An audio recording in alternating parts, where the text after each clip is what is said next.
Assalamualaikum warahmatullahi wabarakatuh. Berita Kemenang Aceh Timur melaporkan.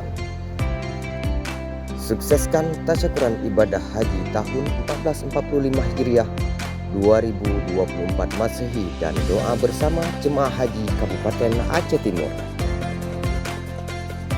Kemenang Aceh Timur melaksanakan tasyakuran dan doa bersama atas kesuksesan penyelenggara ibadah haji tahun 2024 Rabu 31 Juli 2024.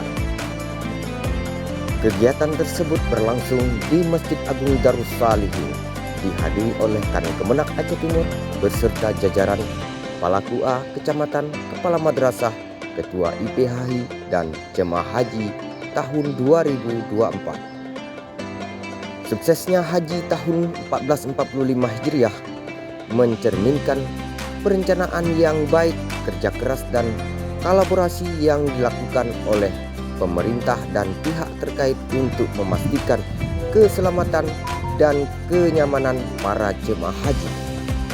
Demikian berita Kemenang Aceh Timur melaporkan.